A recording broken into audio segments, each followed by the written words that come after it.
اچھا دوسرا جو ہے وہ کیا ہے؟ وہ ملائکتی آمنت باللہ و ملائکتی، اللہ کی ملائکہ پر۔ صفات کا ہمیں سمجھ میں آ گیا تھوڑا بہت کہ ہمیں ایمان اللہ تعالیٰ کی صفات پہ کیسا رکھنا ہے اور ذات پہ کیسا رکھنا ہے۔ اب یہ کہ ملائکہ پر، اللہ تبارک و تعالیٰ نے ملائکہ کو نور سے بنایا، تو وہ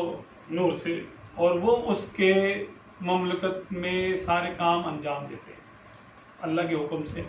اور وہ معصوم ہے، یعنی خطا نہیں کر سکتے۔ اللہ تعالیٰ نے ان میں خطا کرنے کا یا گناہ کرنے کا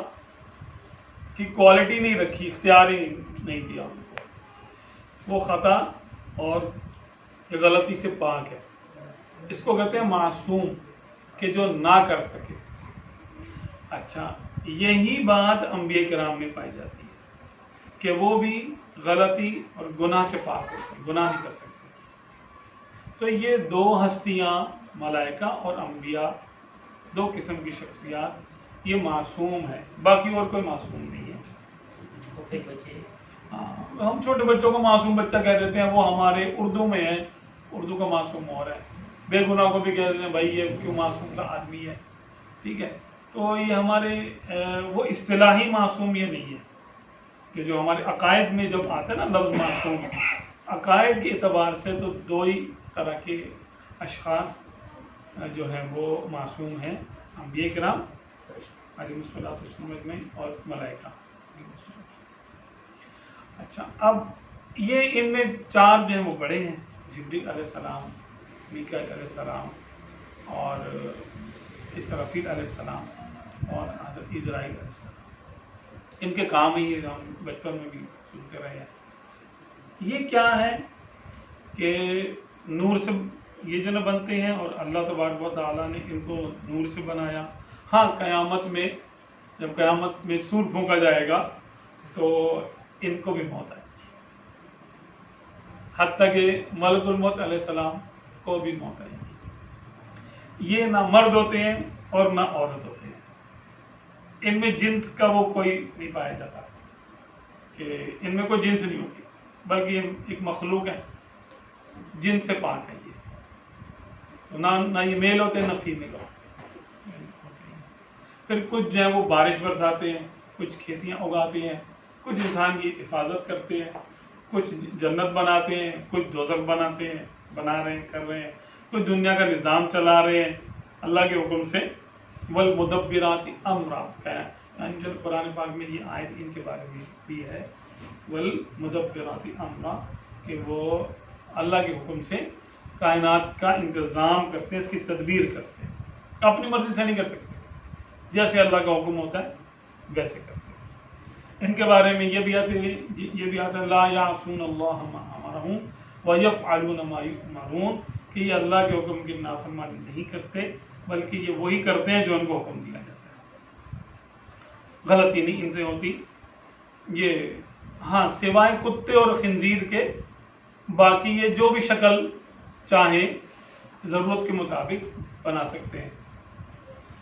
کبھی کسی کو آزمانے کے لیے بھی اللہ تعالیٰ ان کو بھیجتا ہے، فقیر کی شکل میں بھی آ جائیں گے،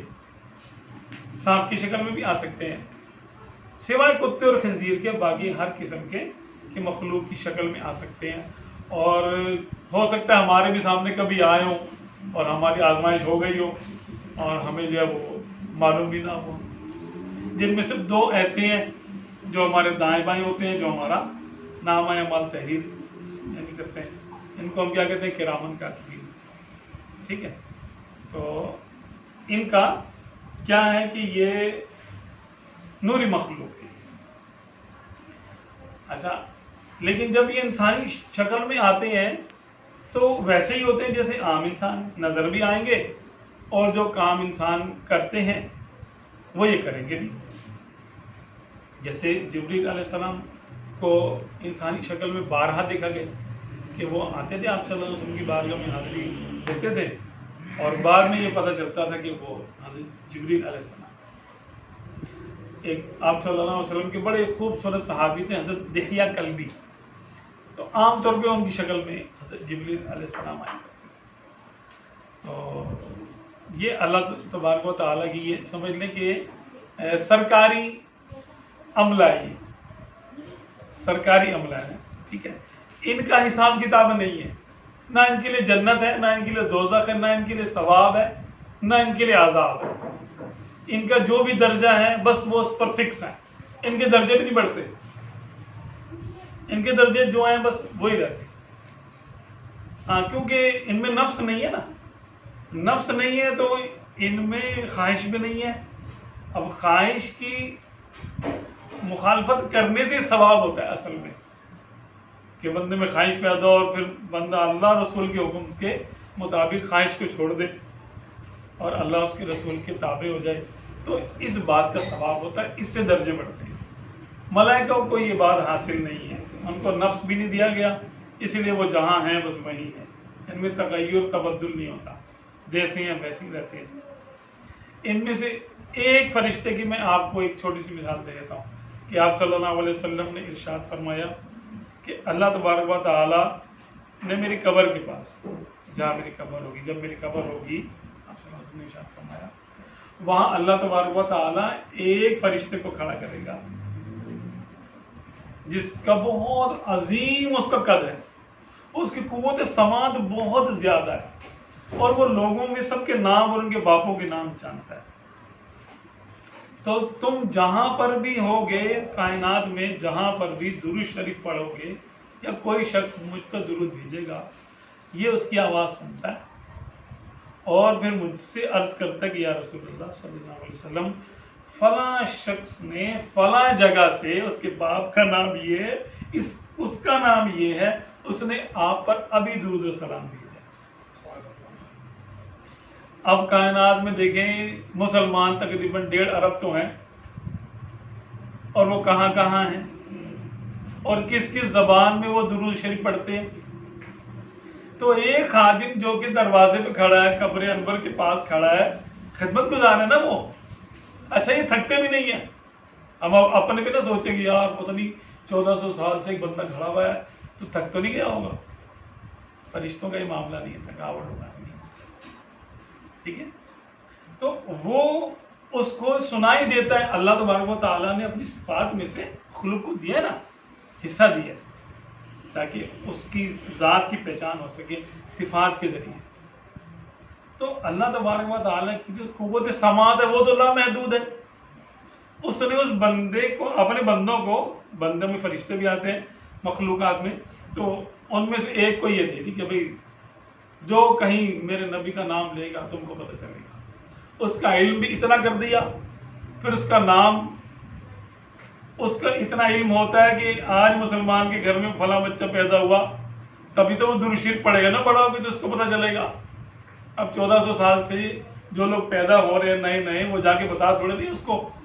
کہ بھائی میں پیدا ہو گیا، میرا نام یہ لکھ لو ذرا تم، جب میں درود شریف پڑھوں تم جو ہے نا عرض کر دینا سرکار صلی اللہ علیہ وسلم۔ نہیں،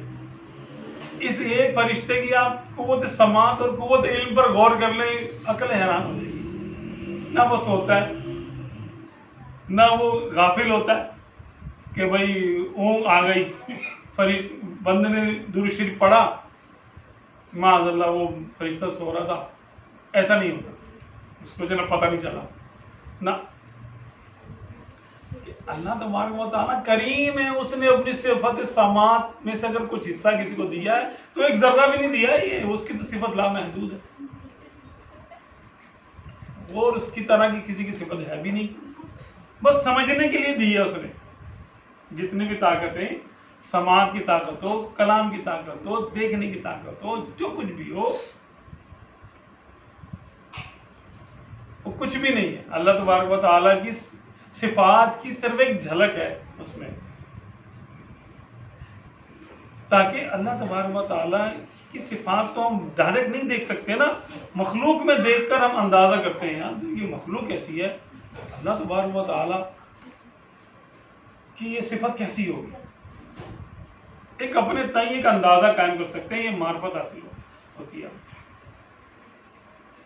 اب جیسے آپ صلی اللہ علیہ وسلم نے ارشاد فرمایا کہ جب مجھے معراج ہوئی تو اللہ تبارک و تعالیٰ نے مجھ سے ایک سوال کیا، میں نہیں جانتا تھا اس کا جواب، یا آپ صلی اللہ علیہ وسلم نے اظہار نہیں فرمایا، تو اللہ تبارک و تعالی نے اپنا دست قدرت اپنی شان کے مطابق، اب ہم اس کو کہتے ہیں دست قدرت، دست مانا ہاتھ، تو وہ ہمارا تو یہ ہاتھ ہے نا، اس کا یہ ہاتھ ایسے تو نہیں ہے ہاتھ اس کا، تو اس کو ہم کہتے ہیں دست قدرت، جو بھی اس کی شان ہے۔ آپ صلی اللہ علیہ وسلم ارشاد فرماتے ہیں کہ اللہ تبارک و تعالی نے اپنا دست قدرت میرے دونوں شانوں کے درمیان میں رکھا، تو اس کی ٹھنڈک میں نے اپنے سینے میں محسوس کی۔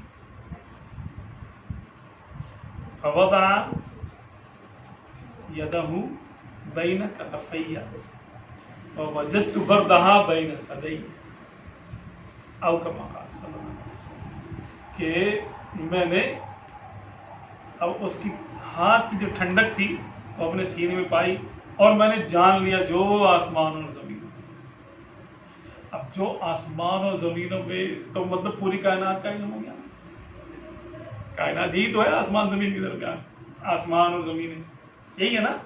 جو کچھ اس میں ہے میں نے سب جان لیا۔ اور کیسے نہ جانتے کہ اللہ تبارک و تعالیٰ جب علم دے رہا ہے نا، جب وہ علم عطا کر رہا ہے تو پھر سرکار نے جاننا ہی ہے، ایسی بات ہے وہ جس کو دے وہ جان لے گا۔ تو آپ صلی اللہ علیہ وسلم کا علم اور سماعت اور نظر، بصارت اور اختیار، یہ تو ایک مطلب ہے کہ ہمارے لیے تو وہ ہماری عقلوں سے باہر ہے۔ تو فرشتوں کا معاملہ ایسے ہے کہ ان پر ہم نے ایسے ایمان لانا ہے کہ یہ اللہ تبارک و تعالیٰ کے حکم کی نافرمانی نہیں کرتے۔ کوئی یہ نہ کہے کہ فلاں کام کا اللہ نے فلاں فرشتے کو حکم دیا، وہ بھول گیا، فلاں جگہ چلا گیا۔ جیسے بد مذہب کہتے ہیں کہ بھائی کسی بندے کی روح قبض کرنی تھی، دو ایک نام کے تھے، ٹھیک ہے، تو اس نے ایک نے جو ہے وہ دوسرے کی جو ہے نا روح قبض کر لی، بعد میں جب اس کی روح لے کر گئے تو پتہ چلا رہا ہے یار دوسرے کا ہے۔ نہ ایسا عقیدہ رکھنا گمراہی ہے، اہل سنت سے بندہ خارج ہو جاتا ہے، ایسا نہیں ہوتا، غلطی نہیں کرتے، یہ غلطی کا کوئی چانس نہیں ہے، کیونکہ ان کی حفاظت اللہ تعالیٰ کرتا ہے۔ جب وہ فرشتہ کام کر رہا تھا، کسی دوسرے کی روح قبض کر رہا تھا، اللہ تعالیٰ فرماتا ہے کہ لا یستأخرون ساعة ولا یستقدمون، کہ جب موت آتی ہے تو ایک لمحے کی مہلت ادھر نہیں اور ادھر نہیں، آگے پیچھے نہیں ہو سکتا معاملہ، ہے نا۔ تو جب اللہ تبارک و تعالیٰ ارشاد فرما رہا ہے کہ کوئی آگے پیچھے نہیں ہو سکتا، تو ہم ایسا عقیدہ کیسے رکھ سکتے ہیں کہ فرشتہ بھول گیا؟ فرشتوں کے بارے میں اس نے فرمایا کہ وہ نافرمانی نہیں کرتے اور وہی کرتے ہیں جو ان کو کہا گیا ہوتا ہے۔ تو اگر فرشتہ معاذ اللہ بھول رہا تھا تو کیا اللہ تعالیٰ اس کو نہیں دیکھ رہا تھا؟ اللہ تعالیٰ تو دیکھ رہا تھا نا، تو اس نے یعنی اتنی بڑی غلطی کرنے دی کہ ایک کے بجائے دوسرے کی روح قبض کر لے، نہیں ہو سکتا نا ایسا۔ یہ باطل عقیدہ ہے، یہ گمراہی کا عقیدہ ہے، کفری عقیدہ ہے کہ اللہ تبارک و تعالیٰ کو معاذ اللہ غافل بتانے والی بات ہے۔ اسی طرح ملتے جلتے جیسے لوگ جو ہے نا لطیفے بنا لیتے ہیں، اب اللہ تبارک و تعالیٰ کی تو توہین لوگ نہیں کرتے لیکن ملائکہ کی توہین کرتے ہیں۔ کسی بدصورت آدمی کو دیکھ کے بول دیتے ہیں اب یار ملک الموت آ گیا، یہ ناپسند کرنا ان کو، اس طرح کے معاملات کرنا، لطیفے ایسے بنانا جس میں ان کی توہین یا گستاخی ہوتی ہو ملائکہ کی، یہ کفر ہے۔ اور یہ اللہ کی کیونکہ مقربین ہیں یہ لوگ نا، فرشتے، اور اللہ تبارک و تعالیٰ کی بڑی خاص مخلوق ہے اور اللہ کے حکم کے خلاف کرتے نہیں، سمجھے سرکاری ملازمین نہیں ہیں، تو سرکاری ملازم کی توہین سرکار کی توہین ہوتی ہے، گورنمنٹ کی، تو ان کی توہین ایسے ہے کہ جیسے کسی نے اللہ کی توہین کی، تو اس لیے یہ بھی کفر ہے۔